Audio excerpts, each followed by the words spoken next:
নমস্কার বন্ধুরা, আমি মৌমিতা চলে এসেছি আবার একটা রেসিপি নিয়ে মৌমিতার হেসেল চ্যানেলে। আজকে যেটা আমি করে দেখাচ্ছি এটা কিন্তু সম্পূর্ণ একটা নিরামিষ রেসিপি। এটা বহু পুরনো দিনের রান্না, গোবিন্দভোগ চাল দিয়ে মোচার ঘন্ট। এটা খেতে কিন্তু খুব ভালো হয়। তো কী কী লাগছে একবার আমি দেখিয়ে দিচ্ছি এই রান্নাটা করার জন্য। মোচা তো অবভিয়াসলি লাগবেই। এই যে মোচা আমি একদম ঝিরিঝিরি করে কেটে ধুয়ে পরিষ্কার করে রেখে দিয়েছি। এখানে আছে ডুমো ডুমো করে কাটা আলু। এখানে আছে ফোড়নের জন্য গোটা গরম মশলা, অর্থাৎ এলাচ, লবঙ্গ আর দারচিনি। এইদিকে আছে হচ্ছে গোটা, এটাও ফোড়নের জন্য। এখানে আছে তেজপাতা, শুকনো লঙ্কা আর গোটা জিরে, এটাও আমি ফোড়নে দেবো।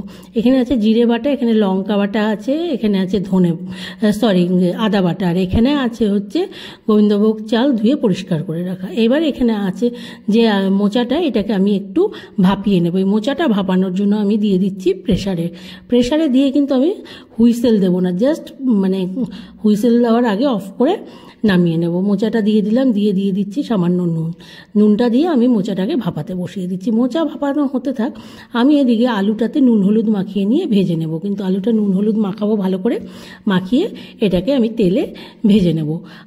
মোচাটা ভাপানো হতে হতে আমি বলে দিচ্ছি আমি আলু আর চালটাকে ভেজে কিন্তু রেডি করে রেখে দিচ্ছি আর কি, যাতে রান্নাটা তাড়াতাড়ি হয়ে যায় গিয়ে। আর মোচাটা আবারও বলে দিচ্ছি আমি কোনো হুইসেল দিচ্ছি না, এমনি জাস্ট একটু সিটি দেওয়ার আগে অফ করে রেখে দেবো। আলুতে নুন হলুদ মাখানো হয়ে গেলে এবার আমি দিয়ে দিলাম হচ্ছে কড়াইতে তেলটা ভালো করে গরম হয়ে গেলে এই তেলে আমি আলুগুলোকে হালকা গোল্ডেন ব্রাউন করে ভেজে নেবো। আলুগুলো কিন্তু একদম কড়া ভাজা হবে না, জাস্ট গোল্ডেন ব্রাউন ভাজা হবে। দিয়ে দিলাম আলুগুলো আমি, দিয়ে এবার এটাকে 5-7 মিনিট ভাজতে হবে আর কি, হালকা করে গোল্ডেন ব্রাউন হলে তুলে নিতে হবে আলুগুলো। আলু ভাজা হয়ে গেলে এই তেলেই আমি চালটাকেও কিন্তু ভেজে নেব। আলু ভাজা হয়ে গেছে, আলুগুলোকে তুলে নিচ্ছি, নিয়ে আমি এই তেলে দিয়ে দেবো চালটা ভেজে নেব। চালটাকেও কিন্তু আবার নুন হলুদ মাখিয়ে নিয়ে ভাজতে হবে। যে চালটা আমি দিয়ে দিচ্ছি, দিয়ে এর মধ্যে নুন আর হলুদ দিয়ে ভেজে নেব চালটাকে ভালো করে। চালটা ভাজা হয়ে গেলে গিয়ে আমি তুলে নেব আর কি। চালটা ভাজতে ভাজতেই আমি এটাকে, যেটা মোচাটা ভাপিয়ে রেখেছিলাম, ভাপাতে বসিয়েছিলাম, ওটা হয়ে গেছে গিয়ে ওটাকেও নামিয়ে নিচ্ছি। চালটা ভাজতে ভাজতে চালেও আমি একটু নুন আর হলুদ দিয়ে দিচ্ছি, দিয়ে ভেজে নিচ্ছি। আর মোচাও আমার এদিকে রেডি হয়ে গেছে, তাই আমার হয়ে যাবে গিয়ে, চালটা ভাজা হলেই আমি রান্নাটা বসিয়ে দিতে পারবো। এই যে দেখতে পাচ্ছেন নুন হলুদ মাখিয়ে চালটাকেও কিন্তু একটু ভালো করে ভাজতে হবে। চাল ভালো মতো ভাজা হলে মশলাগুলো ভালোভাবে ঢোকে, খেতে ভালো হয়। সেই জন্য চালটাকে একটু ভালো করে ভেজে নিতে হবে।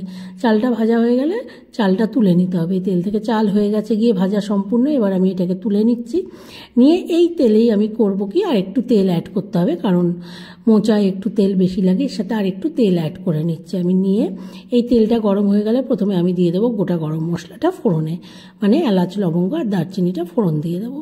তারপরে দিয়ে দেবো হচ্ছে শুকনো লঙ্কা, তেজপাতা আর গোটা জিরে ফোড়নগুলোকে 2-3 মিনিট ভাজতে হবে, কিন্তু ফোড়নগুলো না ভাজলে ফোড়নের ফ্লেভার ভালো আসে না। এই দেখতে পাচ্ছেন আমি দিয়ে দিলাম এবার তেজপাতা, শুকনো লঙ্কা আর গোটা জিরেটাও দিয়ে দিচ্ছি। দিয়ে ফোড়নটা একটু নাড়াচাড়া করে ভেজে নেব, খুন্তি দিয়ে নাড়বো। নেড়ে ভাজা হয়ে গেলে গিয়ে আমি ভাপিয়ে রাখা যে মোচাটা আছে সেটা দিয়ে দেবো।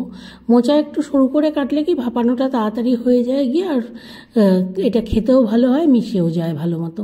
এই যে দেখতে পাচ্ছেন মোচাগুলো একদম ঝিরিঝিরি করে কাটা ছিল, সেই জন্য তাড়াতাড়ি হয়ে গেছে গিয়ে। এই যে আমি তেলের মধ্যে এবার দিয়ে দিচ্ছি হচ্ছে মোচাটাকে দিয়ে নিয়ে এবার এটাকে আমি একটু কষাবো আর কি, তেলের সাথে ভালো করে সাঁতলে নেব। নিয়ে তারপরে এর মধ্যে আমি অ্যাড করে দেবো আদা বাটা, জিরে বাটা আর লঙ্কা বাটাটা।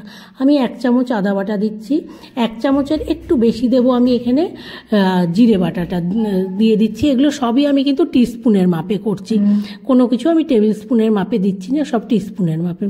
জিরে বাটা দিয়ে দিলাম, এরপরে আমি এর মধ্যে দিয়ে দেবো হচ্ছে 1 চামচ মতো লঙ্কা বাটা। এই সব মশলাগুলো দিয়ে কিন্তু ভালো করে মিশিয়ে নিতে হবে, নিয়ে একটু সময় রাখতে হবে, আবারও 2-3 মিনিট রাখতে হবে। তারপরে এর মধ্যে আমি অ্যাড করে দেবো নুন আর হলুদটা। এই যে দিয়ে দিলাম লঙ্কা বাটা, জিরে বাটা, আদা বাটা দিয়ে ভালো করে মিশিয়ে দিচ্ছি। দিয়ে 2-3 মিনিট আমি এটাকে রেখে দেবো এইভাবে। দিয়ে আমি এর মধ্যে দিয়ে দেবো হচ্ছে নুন আর হলুদটা অ্যাড করে দেবো। নুন আর হলুদটা দিয়ে এটাকে আরও কিছুক্ষণ ভাজতে হবে। তারপরে আমি এর মধ্যে চাল আর আলুর যে ভেজে রেখেছিলাম সেটা দেবো। এবার নুনটা দিতে দিতে একটা কথা বলে দিচ্ছি, নুনটা আমি দেব হচ্ছে কিন্তু কম করে, কারণ নুন আমি আগে মোচা সেদ্ধ করার সময় দিয়েছি, আমি আলু ভাজায় নুন দিয়েছি, চালে নুন দিয়েছি, তাই এখন আর কি নুনটা যা পরিমাণ তার থেকে একটু কম দেবো। যে নুন হলুদ দিয়ে আমি একটু ভালো করে সাতলে নিচ্ছি, নিয়ে এটা 3-4 মিনিট রাখতে হবে। তারপরে আমি এর মধ্যে দিয়ে দেবো ভেজে রাখা আলু আর চালটাও দিয়ে দেবো। এবার করতে হবে কি, এগুলো সব ভালো করে মিশিয়ে নিয়ে একদম লো ফ্লেমে 5 মিনিট মতো রাখতে হবে। লো ফ্লেমে রাখলে কি হয়, মশলা কষানোটা খুব ভালো হয়। সেই জন্য আমি সব রান্নাতেই বলি আমি প্রথমে 5-7 মিনিট লো ফ্লেমে করি, তারপরে মিডিয়াম টু হাই ফ্লেমে যাই, কিন্তু তাতে রান্নার টেস্ট খুব ভালো হয়। এই জন্যই আমি এটা করি। এই যে সব কিছু মিশিয়ে দিলাম, আলু চাল সব কিছু ভালোভাবে মিশে গেছে, গিয়ে এটাকে ভালো করে আমি মিশিয়ে দিলাম, কিন্তু দিয়ে আমি ঢাকা দিয়ে রেখে দিয়েছিলাম। এবার এটা কিন্তু অনেকটাই হয়ে গেছে, গিয়ে এবার আমি গ্যাসটাকে বাড়িয়ে দিচ্ছি, দিয়ে এটা এখন ঢাকাও আর দিতে হবে না, 3-4 মিনিট এইভাবে রেখে দিলে হবে। আমি যে দেখিয়ে দিচ্ছি চালটাকে একটু ভেঙে নিয়ে দেখিয়ে দিলাম। এবার গ্যাসের ফ্লেমটা হাই করে আবার একটু ঢাকা দিয়ে রেখে দিতে হবে। এটা কিন্তু এমনি হয়ে গেছে গিয়ে, এই যে দেখতে পাচ্ছেন এটা সম্পূর্ণ রেডি। এইটা এখন আমি গ্যাস অফ করে দিচ্ছি, দিয়ে এর মধ্যে দিয়ে দেবো হচ্ছে 1 চামচ মতো ঘি দিয়েই আমি এটাকে সার্ভিং বলে সার্ভ করে দেবো। তো এই রেসিপিটা নিশ্চয়ই আপনাদের ভালো লাগবে। ভালো লাগলে একটু লাইক করবেন, কমেন্ট করবেন, প্লিজ প্লিজ আমার চ্যানেলটাকে একটু সাবস্ক্রাইব করবেন আর একটু শেয়ার করবেন রেসিপিটা ভালো লাগলে। এই যে দেখতে পাচ্ছেন আমি ঘিটা দিয়ে দিলাম, ঘিটা এবার মোচার সাথে ভালো করে মিশিয়ে দেবো, দিয়েই আমি এটাকে সার্ভিং বলে সার্ভ করে দেবো। কিন্তু একদম রেডি হয়ে গেল গিয়ে আমার গোবিন্দভোগ চাল দিয়ে মোচার ঘন্ট। এটা খেতে খুবই ভালো হয়। এইটা যারা ভেজিটেরিয়ান তাদের তো ভালো লাগবে, যারা ননভেজ খেতে ভালোবাসেন মানে মোচা চিংড়ি শুধু খান, তারাও একবার এই মোচার আইটেমটা করে দেখবেন, আশা করি আপনাদের ভালো লাগবে। অনেক অনেক ধন্যবাদ। আমি এখন কিন্তু এটাকে একদম সার্ভিং বলে সার্ভ করে দিচ্ছি। আর এটা তো বলার কোনো অপেক্ষা রাখে না, এই মোচা ঘন্ট ভাত ছাড়া আর কোনো কিছুর সাথেই খাওয়া যাবে না। গরম ভাতের সাথে এরকম যদি মোচা ঘন্ট হয় তাহলে কিন্তু দুপুরের লাঞ্চটা সত্যিই জমে যাবে গিয়ে। তা আশা করি আপনাদের এই রেসিপিটা কিন্তু ভালো লাগবে।